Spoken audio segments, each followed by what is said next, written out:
Hi everybody, Dave here. We're back in the new to you fishing kitchen. We have a little twist on a familiar recipe, but this one is pesto. Everyone knows pesto, but this is going to be pesto pomodoro. So we're going to have tomato being the key ingredient. The pesto is no cook, so it's all the fresh ingredients. You put them in a little chopper. We'll go through the ingredients, and we're going to have it with a little pan-seared pompano this evening. So we'll do that with a little Italian seasoned breadcrumbs, so a little Italian flavor. We've got a little pasta to go with it, so we'll make sure we make enough pesto pomodoro sauce to put onto the pasta as well as onto the fish. Let's go through the ingredients. We'll take a look at the process, and then, as usual, we'll do a taste test at the end. The star of our show this evening, well, we have two stars, but you can't say no to the pompano. So there's a pompano. This is actually from the freezer, believe it or not. Caught in April. I've been vacuum sealing my pompano for the freezer now. In fact, I think we'll do a recipe to show vacuum sealing, the whole process on how we do that. But this one just came out of the vacuum sealer, so it's been frozen about a month. We're going to top that with some Badia Complete, season it with Badia Complete, and then we've got some seasoned breadcrumbs with Italian seasoning. Then we're going to pan fry that in a little peanut oil. That's fairly straightforward. Not a lot of oil for that. Then the pesto sauce. So we've got a little mini chopper. You can use a food processor. This is tough to do by hand. Pesto's not easy to do by hand unless you've got some devices to work with. Salt, pepper, olive oil to get the consistency. We've got a tomato. We'll have some fresh garlic. We've got a shallot for a little mild oniony flavor. We're not going to use this whole thing. 2 cloves of garlic, probably a quarter of this shallot. Then we've got some walnuts, some grated Parmesan. I think this is Parmesan. Is this Parmesan or? Romano. It's Romano. Sorry, I've been corrected. Grated Romano. And then some fresh basil and some fresh curly parsley. This is from Marie. This is your parsley from your plant. Normally I would use flat leaf, but Marie gave us a nice curly leaf parsley, so we're going to use that as well. So this is all going to go in the chopper. The red wine doesn't go in. That's just for me. And by the way, take a look at the new to you fishing merch we have here with the new to you fishing logo on a nice Yeti. That might be something that you'll see more of on the channel. New to you fishing merch. Every YouTuber has merch, so we have to have merch too. All right, so let's get cracking on this and make it happen. All right, tomato and garlic are in. Let's throw some of the chopped shallot in. I'm reserving a little bit of the tomato. We want to make sure it's balanced with the ingredients we've got here. There's not necessarily any measurements.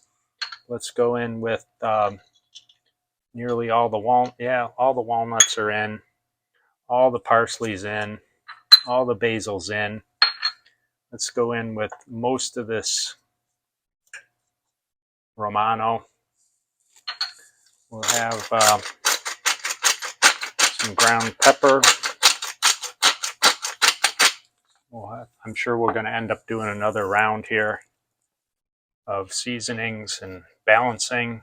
Make sure we've got the right amount of salt. All right, that looks good. And then olive oil.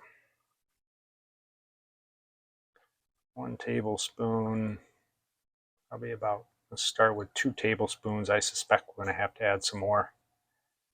And we'll come back. Let's grind this up a little bit and see where we're at.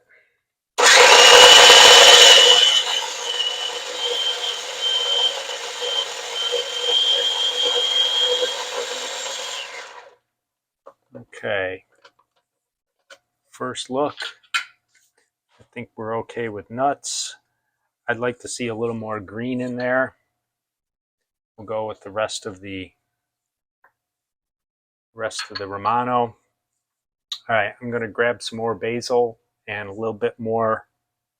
Actually, we're going to put a little bit of everything in so we end up with enough sauce for our complete meal this evening, topping for the fish and for the pasta. So the rest of these tomatoes are going to go in.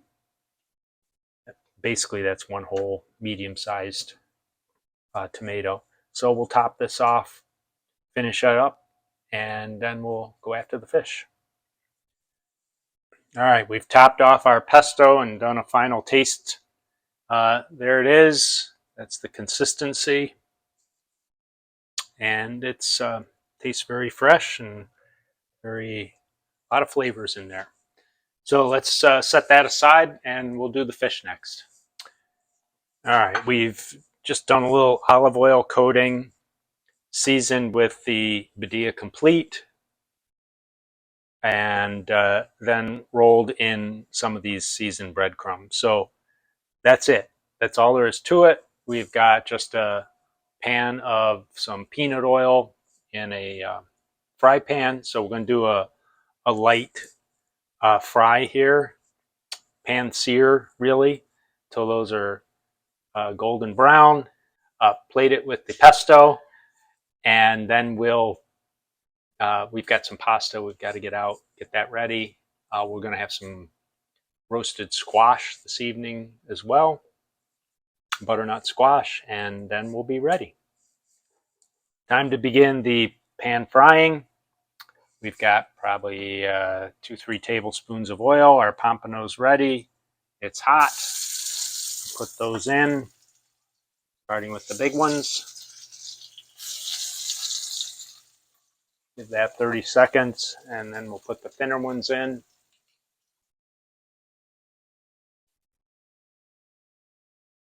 The goal of the video is not necessarily to watch fish fry, so we'll probably speed up through this portion.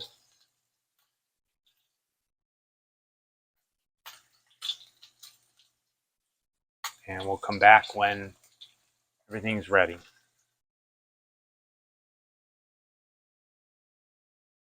I apologize for not showing the plating on this, but